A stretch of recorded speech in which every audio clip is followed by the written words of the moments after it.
بسم اللہ الرحمن الرحیم الا حرف جر له ثمانیۃ معان۔ مفردات کی بحث میں حمزے سے ہم نے شروع کیا تھا، تو پہلے حمزے مفردہ کی بحث کیا، اکیلا حمزہ۔ اس کے بعد حمزے سے مرکب ہونے والے کلمات شروع کر کے الا تک پہنچ گئے ہیں۔ الا بھی وہ مفرد ہے جو حمزے سے مرکب ہو گیا ہے۔ شروع میں حمزہ ہے نا الا میں، حمزہ لام یا الا، تو جیسا کہ آپ نے پہلے کتابوں میں پڑھا ہے الا کیا ہے؟ حرف جر ہے، حروف جارہ میں سے ایک الا ہے۔ اس کے لیے یہاں پہ ٹوٹل 8 معنی بتاتے ہیں۔ الا کے لیے 8 معنی ہے، ان میں سے سب سے پہلا معنی انتہاء الغایت الزمانیہ۔ الا انتہاء غایت الزمانی کے لیے آتا ہے، ہاں زمان مکان دونوں کے لیے آتا ہے۔ یہاں پہ صرف مکان کی بات کی ہے، مکان بھی نیچے بتائے گا۔ ہاں انتہائی غایت یا زمان کے لیے ہے یا مکان کے لیے؟ انتہائی غایت زمانی اور انتہائی غایت مکانی۔ اچھا، تو انتہائی غایت کا کیا مطلب ہے؟ تو غایت کہتے ہیں کلام عرب میں 3 معنی رکھتا ہے۔ ایک غایت مقصد کے معنی میں ہے، ہدف کو غایت کہتے ہیں۔ ایک غایت بمعنی انتہا ہے، انتہا، آخر کو غایت کہتے ہیں۔ تیسرا معنی جو ہمارا محل بحث ہے وہ 2 زمان یا 2 مکان کے درمیانی فاصلے کو غایت کہتے ہیں۔ تو یہاں مراد کیا ہے؟ انتہاء الغایت الزمانی کا مطلب یعنی 2 زمانوں کے فاصلے کے انتہا کے لیے آتا ہے، کیونکہ غایت اگر انتہا کا معنی کرے تو انتہاء الانتہا ہو جائے گا نا، کیونکہ انتہا کا لفظ تو پہلے آیا ہے۔ تو بعد میں الغایہ کا معنی کیا ہوگا؟ فاصلہ، درمیان میں 2 زمانوں کے درمیان میں فاصلہ ہوتا ہے، یا 2 مکان کے درمیان میں فاصلہ آتا ہے، اس فاصلے کے انتہا کے لیے استعمال کرتے ہیں۔ بس الا کا ایک معنی یہ ہو گیا 2 زمانوں کے فاصلے کے انتہا کے لیے، یا 2 مکان کے فاصلے کے آخر کے لیے، انتہا معنی آخر کے لیے الا استعمال کرتے ہیں، جیسے کہ مثالیں قرآن کے آیات کے ذریعے سے، اشعار کے ذریعے سے مثالیں آپ کو دیتے ہیں۔ پھر یہاں پہ ایک بحث الا کے بارے میں یہ چھڑا ہے کہ الا کے بعد والا الا سے پہلے والے حکم میں شامل رہے گا یا نہیں رہے گا؟ ہاں یہ بحث ہے، یعنی غایت مغیّہ میں داخل ہونا یا نہ ہونا۔ غایت مغیّہ یہ 2 الفاظ ہے، اس کا مطلب سمجھو۔ الا کے بعد کو غایت کہتے ہیں، الا سے پہلے والے کو مغیّہ کہتے ہیں۔ مغیّہ غایت میں شامل ہے، نہیں الٹا بتایا، غایت مغیّہ کے حکم میں شامل رہے گا یا نہیں رہے گا؟ جیسا کہ اردو میں بھی یہ بحث ہے نا، مثلا اگر کسی نے یہ اعلان کیا جمعرات تک چھٹی ہے، تو یہ تک کا معنی الا کا معنی ہو گیا نہیں ہو گیا؟ تو انتہا تک بتایا، پھر جمعرات غایت ہے، وہ مغیّہ میں شامل رہے تو مطلب کیا ہوگا؟ جمعرات کو بھی چھٹی ہوگا۔ اگر غایت مغیّہ میں شامل نہ ہو تو جمعرات کو چھٹی نہیں ہوگا۔ جمعرات تک ہو گیا تو جمعرات تک چھٹی ختم ہو جائے گی، جمعرات کو واپس آنا پڑے گا، اپنے گھروں سے مدرسے میں واپس آنا پڑے گا۔ اب اردو میں کیا استعمال کرتے ہیں؟ جمعرات تک چھٹی کہا تو جمعرات کو چھٹی کرتے نہیں کرتے ہیں؟ جمعرات رات کو نہیں حاضر ہوگی پھر، ہاں تو جمعرات کو چھٹی نہیں کرنا ہے، تو مطلب غایت مغیّہ میں شامل نہیں ہو گیا۔ تو یہ تو اردو میں لفظ تک استعمال کرتے ہیں۔ عربی میں 2 الفاظ ہے، ایک الا ہے، ایک حتی ہے۔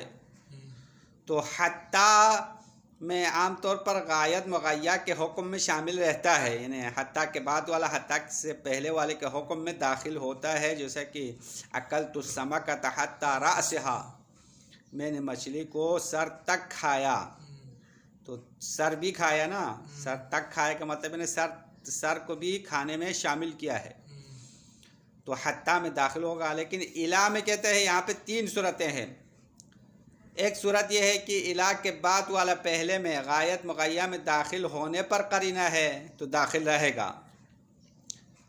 دوسری صورت یہ ہے کہ غایت مغیّہ میں داخل نہ ہونے پر قرینہ ہے تو داخل نہیں رہے گا۔ تیسری صورت یہ ہے کہ کچھ بھی قرینہ نہیں ہے، داخل ہونے پر بھی قرینہ نہیں ہے، نہ ہونے پر بھی قرینہ نہیں ہے، تو اس میں کیا حکم ہوگا؟ اس میں 3 اقوال ہے۔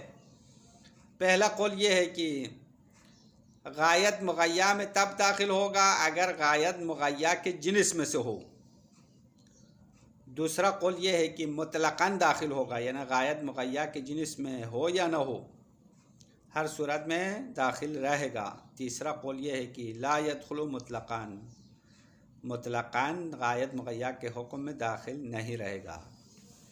تو صاحب کتاب کہتے ہیں یہ تیسرا قول بہتر ہے، کیونکہ الا میں اکثر قرینے کے ساتھ ہو تو داخل نہ ہونے پر قرینہ ہے، تو جب داخل نہ ہونے پر قرینہ ہو تو جہاں پہ قرینہ نہ ہونے والی صورت ہے وہ بھی عدم دخول پر حمل کریں گے، یعنی داخل نہ ہونے پر حمل کریں گے۔ بس یہ الہ کے پہلے معنی کے بارے میں وضاحت دے دی ہے، اس کی عبارت کا ترجمہ کر کے پھر اگلے معنی کے بارے میں الگ وضاحت کرنا پڑے گا۔ یہاں تک کچھ واضح ہو گیا یا نہیں ہو گیا؟ مطلب سمجھا ہے تو عبارت آسان ہوگی، ورنہ پھر عبارت میں دوبارہ رگڑنا پڑے گا، بہت رگڑ کے پھر تیل بھی نکالنا ہوگا۔ ہاں، الہ حرف جر لہو ثمانیۃ معانی، الہ حروف جارہ میں سے ہے، اس کے 8 معنی ہے، یہ تو واضح ہے نا، الہ حرف جر ہے، اس کے 8 معنی ہے۔ الاول انتہاء الغایۃ الزمانیہ، پہلا معنی الہ دو زمانوں کے فاصلے کی انتہا کے لیے آتا ہے۔ اس عبارت کا صحیح مطلب نکالے تو یہ معنی ہوگا، دو زمانوں کے فاصلے کی انتہا کے لیے آتا ہے۔ صحیح ہو گیا نہیں ہو گیا معنی؟ انتہاء الغایۃ الزمانیہ کا مطلب یعنی دو زمانوں کے فاصلے کے انتہا کے لیے، آخر کے لیے استعمال کرتے ہیں۔ نحو اتم الصیام الی اللیل، روزے کو رات تک مکمل کرو،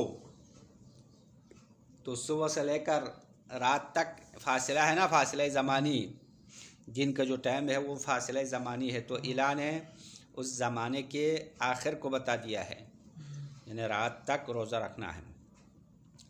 والمکانیہ، یہ زمانیہ پر عطف ہے، انتہاء الغایۃ المکانیہ، الہ دو مکان کے فاصلے کی انتہا کے لیے آتا ہے، دو جگہوں کے آخر بتا رہے۔ نحو قولہ تعالی سبحان الذی اسری بعبدہ لیلا من المسجد الحرام الی المسجد الاقصی۔ یہ سورہ اسری، سورہ کا نام ہی سورہ اسری ہے، سورہ بنی اسرائیل بھی کہتے ہیں، تو یہ پہلی آیت ہے، بسم اللہ کے بعد یہ آیت شروع ہے۔ سبحان الذی، اللہ وہ پاک و پاکیزہ ذات ہے، اسری بعبدہ، جس نے اپنے بندے کو راتوں رات سیر کرایا، لیلاً رات کو، من المسجد الحرام، مسجد حرام سے، الی المسجد الاقصی، مسجد اقصی تک۔ مسجد اقصی کہاں ہے؟ مسجد الاقصی بیت المقدس کہتے ہیں، فلسطین میں ہے نا، تو اس کو مسجد اقصی کہتے ہیں۔ اقصی کا اصلی معنی دور کا معنی ہے، تو مسجد حرام سے مسجد اقصی فاصلہ دور ہے، اس لیے اقصی کہا ہے۔ اور مسجد الاقصی بیت المقدس جو پہلے مسلمانوں کے قبلہ اول تھا، بعد میں قبلہ جو ہے کعبہ کی طرف چینج کیا ہے، اور مسجد الاقصی ابھی یہودیوں نے قبضہ کیا ہے، اسرائیل کے قبضے میں ہے، ابھی اس کی آزادی کے لیے فلسطین کے بیچارے مظلوم لڑ رہے ہیں۔ بہرحال یہاں پہ شاید مثال الی المسجد الاقصی میں جو الہ ہے نا وہ انتہائی غایت کے لیے آیا ہے، اور یہ شب معراج کی آیت ہے، تو یہاں آیت میں تو مسجد الحرام سے مسجد الاقصی تک جانے کی بات ہے، پھر معراج کی بات کدھر ہے؟ وہاں سے اوپر اٹھایا نا، پہلے اللہ نے پیغمبر کو مسجد الحرام سے مکہ سے لے کر بیت المقدس لے گئے، پھر وہاں سے اوپر بلند ہو گیا ہے۔ جس طرح جہاز جو ہے اڑنے کے لیے تھوڑا چلتا نہیں چلتا، رن وے پر چل کے پھر اڑتا ہے، اسی طرح مثال دے رہا ہوں، ویسے تو جہاز کی مثال ہے، مثال دینا تو مناسب نہیں ہے، لیکن ایسا ہی ہوا ہے، کیونکہ مسجد الحرام سے مسجد الاقصی تک زمینی راستہ پر چلا ہے، اس کے بعد آسمان کی طرف بلند ہو گئے ہیں، معراج کی آیت ہے۔ بس انتہائی غایت مکان کی طرف اشارہ ہے۔ وقول عبداللہ ابن الزبیر الاسدی، اس کی دو مثال دیتے ہیں انتہائی غایت مکان کے لیے، ایک تو قرآن کی آیت والی مثال دیا، دوسرا عبداللہ ابن الزبیر اسدی کا شعر ہے، اذا کنت لا تدرینا مل موت فانظری الی حانی بالسوق و ابن عقیل۔ شاعر اپنے نفس کو خطاب کرتے ہوئے کہتا ہے اذا کنت لا تدرین مل موت، اے نفس اگر تم کو پتہ نہیں ہے موت کیا ہے، اگر تم کو معلوم نہیں ہے موت کیا ہے تو فانظری تم دیکھو الی حانی، حانی کی طرف دیکھو، بالسوق بازار میں، و ابن عقیل اور ابن عقیل کی طرف دیکھو۔ حانی ابن عروہ اور مسلم ابن عقیل دونوں کہاں پہ شہید کیا تھا؟ کوفے کے بازار میں۔ تو کہتے ہیں کوفے کے بازار میں حانی اور مسلم ابن عقیل کی طرف دیکھو تو پتہ چلے گا موت کیا ہے۔ اب یہاں بھی شاید مثال الی حانی بالسوق، یہ انتہائی غایت مکانی کے لیے استعمال ہو گیا کیونکہ بازار مکان ہے نا، بازار سوق، تو ابتدا ہو تو انتہا ہوتا ہے، تو ہر انتہا کے لیے ابتدا بھی ہونا چاہیے۔ ہاں تو یہاں ابتدا لفظ من سے شروع ہو گیا، انتہا الی سے ہوگا، جیسے کہ اوپر والی مثالوں میں آیا نا لیلا من المسجد الحرام الی المسجد الاقصی، من سے شروع ہو گیا نا، الی سے ختم ہو جائے گا۔ جیسے کہ سرت من البصرۃ الی الکوفہ والی مثال دیتے تھے نا پہلی کتابوں میں، کوفہ سے بصرے کی تک سیر کیا، کوفہ سے بصرہ تک، تو انتہا کے مقابل میں ابتدائی غایت آئے گی، ابتدائی غایت انتہائی غایت، یعنی دو فاصلے کے درمیان جو فاصلہ ہوتا ہے، دو اول اور آخر دو سرے ہے اس کے، ایک ابتدا والا سرا ہے، ایک انتہا والا سرا ہے۔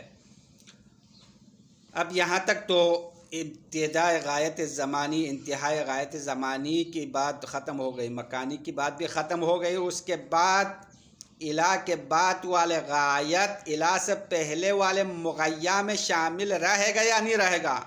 ہاں یہ حکم یہاں سے شروع ہو گیا۔ وَإِذَا دَلَّتْ قَرِينَةٌ عَلَى دُخُولِ مَا بَعْدَهَا، اگر کوئی قرینت دلالت کرے الی کے بعد والے داخل ہونے پر، الی کے بعد والے کس میں داخل ہونے پر؟ الی سے پہلے میں۔ دیکھو یہاں جملے کا آدھا حصہ حذف ہو گیا ہے، اذا دلت قرینۃ علی دخول ما بعدها فی ما قبلها ہونا چاہیے، دیکھو فی ما قبلها والی عبارت حذف ہے۔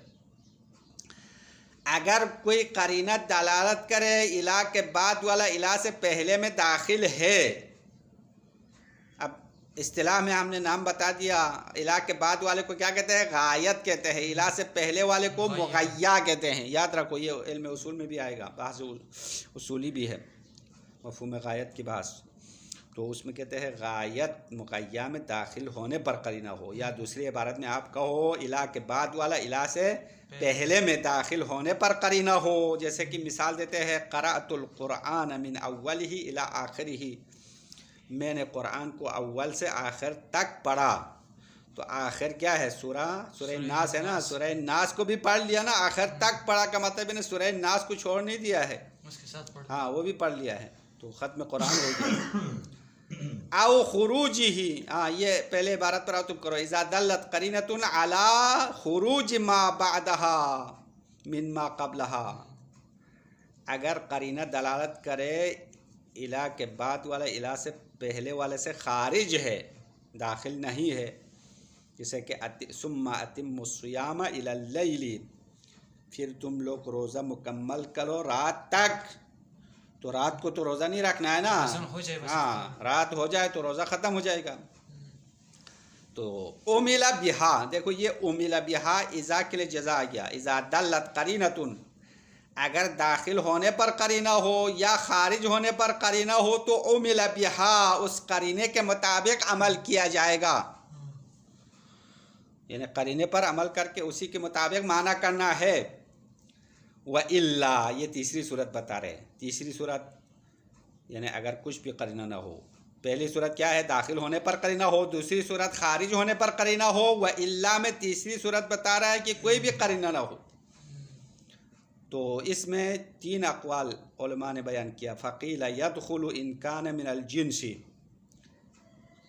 تو کہا گیا ہے پہلا قول یہ کہا گیا ہے کہ غایت مغیّا میں داخل ہوگا اگر غایت مغیّا کے جنس میں سے ہو، جنس میں سے ہو، ہاں جیسے کہ زمان، جیسے کہ ثم اتموا الصیام الی اللیل جیسی مثالیں میں اگرچہ قرینے کی وجہ سے داخل نہیں ہے، لیکن اگر قرینہ نہ ہوتا تو رات کو بھی روزہ رکھنا پڑتا، کیونکہ لیل اور رات اور دن زمان کے لحاظ سے ایک ہے نا، جنس میں شامل ہے، جنس زمان ہے دونوں۔ تو اگر اس قسم کا ہو کہ غایت مغیّا کے جنس میں سے ہو تو داخل رہے گا، یہ پہلا قول ہے، انہوں نے تفصیل دیا۔ تو اس کا دوسرا مفہوم کیا نکلتا ہے؟ اگر جنس میں سے نہ ہو تو داخل نہیں ہوگا۔ ہاں، یہ اس پہلے قول کا دو شعبہ ہے، ایک یہ ہے کہ اگر غایت مغیّا کے جنس میں سے ہو تو داخل رہے گا، اگر جنس میں سے نہ ہو تو داخل نہیں رہے گا۔ وقیل یدخل مطلقاً، دوسرا قول یہ ہے کہ غایت مغیّا کے جنس میں سے ہو یا نہ ہو مطلقاً داخل رہے گا۔ تیسرا قول وقیل لا یدخل مطلقاً، غایت مغیّا کے جنس میں ہو یا نہ ہو داخل نہیں رہے گا۔ یہ تین قول ہو گیا۔ وہو الصحیح، صاحب کتاب کہہ رہے کہ یہ آخری قول بالکل صحیح قول ہے، یعنی غایت مغیّا کے جنس میں سے ہو یا نہ ہو داخل نہیں ہوگا۔ کیوں صحیح ہے؟ لأن الاکثر مع القرینہ عدم الدخول، کیونکہ قرینے کے ساتھ عدم دخول والی صورت ہے، یعنی اکثر جگہوں پر الا میں داخل نہ ہونے پر قرینہ ہے تو فیجب الحمل علیہ عند التردد، تو اسی عدم دخول پر حمل کرنا واجب ہے عند التردد، جب شک ہو جائے، تردد ہو، داخل ہو یا نہ ہو، انسان شک میں پڑ جائے تو عدم دخول پر حمل کرنا واجب ہوگا۔ یہ تیسرے قول کو صاحب کتاب نے تائید کر لی ہے اور داخل نہ ہونا ثابت ہوگا۔ یہ الہ کی بات ہے، حتیٰ میں داخل ہونے پر ہے، جیسے کہ ہا کے باعث میں حتیٰ کے باعث آ جائے گی تو وہاں پہ بتائے گا حتیٰ میں قرینہ نہ ہونے کی صورت میں داخل ہونے پر حمل کرتے ہیں، لیکن الہ میں داخل نہ ہونے پر حمل کرنا ہے۔ یہ تو الہ کا پہلا معنی انتہائی غایت زمانی اور مکانی۔ الثانی المعیہ، الہ کا دوسرا معنی، الہ حرف جر کا دوسرا معنی معیت کا معنی ہے، الہ بمعنی مع ہے، ساتھ کا معنی ہوگا۔ وذالک اذا ضممت شیئا الی آخر، یہ الہ مع کے معنی میں تب آئے گا جب آپ نے ایک چیز کو دوسرے کے ساتھ ملانا ہو، ایک شے دوسرے سے ضم کرے، ضم کا معنی ملائے، تو الہ بمعنی مع آئے گا۔ وبہ قال الکوفیون وجماعۃ من البصریین، اور الہ معیت کے بارے میں کوفیین نے کہا ہے اور بصرین کے ایک گروہ نے کہا الہ مع کے معنی میں آتا ہے، جیسے کہ قرآن کی آیت ہے فی فلما احس عیسیٰ منہم الکفر قال من انصاری الی اللہ، سورہ آل عمران کی آیت ہے جس میں حضرت عیسیٰ کا واقعہ بیان کیا، اس میں الہ بمعنی مع لیا ہے۔ کوفین اور بصرین کے گروہ نے اس آیت میں الہ معنی مع لیا ہے کہ حضرت عیسیٰ نے فلما، جب احس عیسیٰ، عیسیٰ نے حس کیا، احساس کیا، منہم الکفر، ان سے کفر کا احساس کیا، بنی اسرائیل سے کفر انہوں نے دیکھا، تو قال، حضرت عیسیٰ نے کہا من انصاری الی اللہ، میرے مددگار کون ہے اللہ کے ساتھ، یعنی اللہ تو میرا مددگار ہے پہلے سے، تو اللہ کے ساتھ میرے مدد کرنے والا کون ہے؟ تو جواب میں آگے قال الحواریون نحن انصار اللہ، یہ آیت کا اگلا حصہ ہے۔ تو حضرت عیسیٰ کے حواری نے کہا ہم اللہ کے ساتھ آپ کی مدد کریں گے، ہم مددگار ہیں۔ تو حواری حضرت عیسیٰ کی جو خاص شاگرد ہے، 12 افراد تھے، ان میں سے ایک خراب بندہ تھا، وہ بعد میں حضرت عیسیٰ کی جاسوسی بھی کر لیا، اس کا نام بھی بھول گیا بہرحال۔ تو اس کے علاوہ باقی سب جو ہے حضرت عیسیٰ کے خاص شاگرد ہے، حواری کہتے ہیں، حواریین۔ تو انہوں نے کہا ہم آپ کی مدد کریں گے۔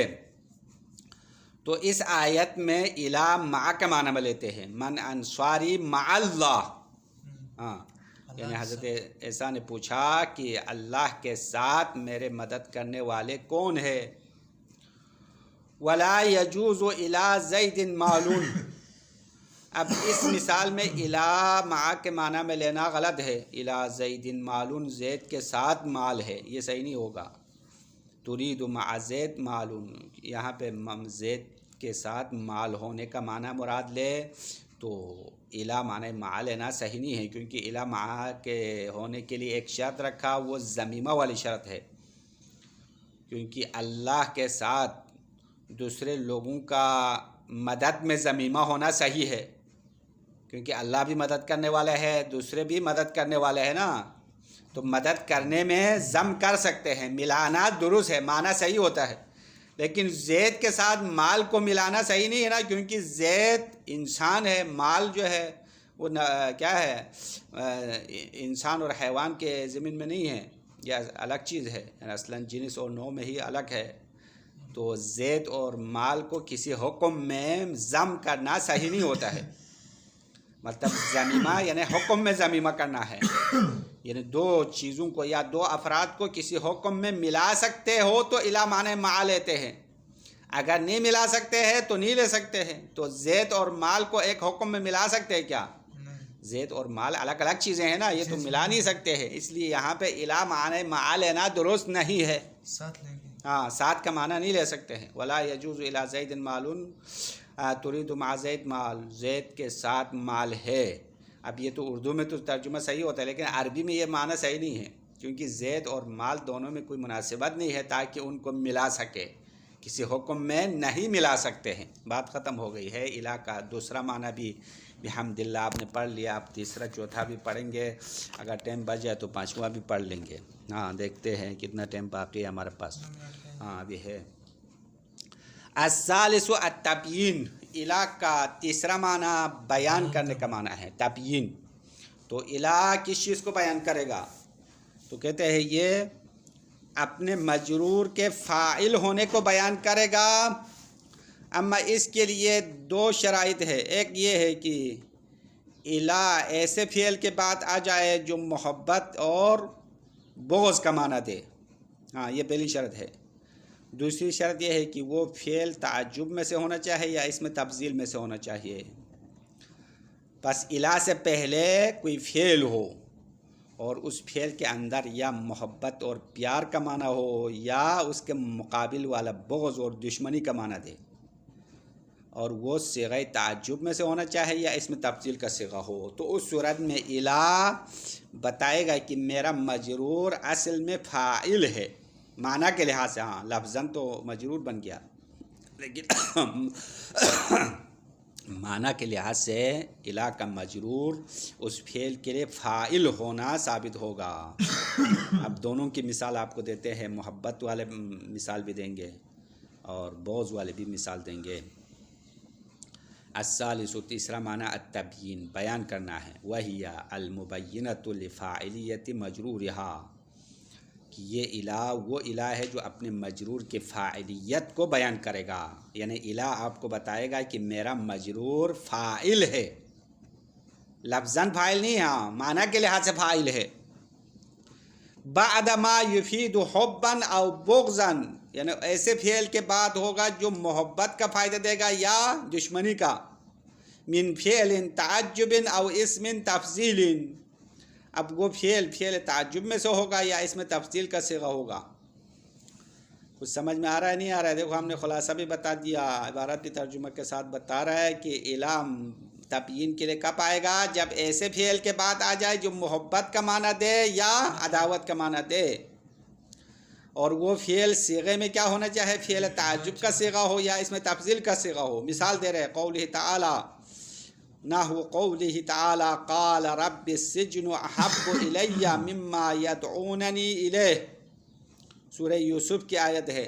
حضرت یوسف کا قول نقل کیا ہے کہ جب مصر کی عورتوں نے حضرت یوسف کو اپنے ساتھ ملانے کی کوشش کی، بدکاری کرنے کی کوشش کی، وہ ساری عورتیں عاشق ہو گئی تھی حضرت یوسف پر، تو حضرت یوسف نے کہا مجھے اس کام سے جیل میں اور زندان میں جانا مجھے پسند ہے، ہاں یہ برا کام میں نہیں کروں گا۔ یہ صرف زلیخا سے عشق ہونے کی بات نہیں، ہاں سارے عورتیں، کیونکہ یدعوننی جمع کا صیغہ لایا ہے۔ ہاں قال، حضرت یوسف نے کہا ربی، یعنی یہ اصل میں یا ربی ہے، یہاں منادا ندا حذف ہو گیا ہے، اے پروردگار، السجن احب الی، یعنی زندان میرے لیے زیادہ پسند ہے، مما یدعوننی الیہ، اس کام سے جو یہ عورتیں جس کی طرف مجھے پکارتی ہے، جس کام کے لیے مجھے دعوت دے رہی ہے، ویلکم کہہ رہی ہے، لیکن میں اس کام کو مجھے کرنا پسند نہیں ہے کیونکہ وہ گناہ ہے. گناہ سے حضرت یوسف نے دوری اختیار کیا نا, اس لیے حضرت یوسف کو مقام ملا ہے. ہاں اگر کوئی عام بندہ ہوتا تو پھر اس کو یہ کام زیادہ پسند ہوتا, لیکن حضرت یوسف تو اللہ کا نبی ہے, اللہ کا خاص کرم ہے, اس لیے گناہ سے بچ گیا. تو اس آیت میں آپ نے دیکھا اوپر جو ہم نے الہ تبیین کے لیے شرائط بتایا تھا وہ پورا ہے, کیونکہ احبو محبت کا معنی دینے والا ہے اور اس میں تفضیل کا صیغہ ہے احبو افعل. اس میں تفضیل کے دو وزن ہیں نا, ایک افعل ہے ایک افعل بھی ہے.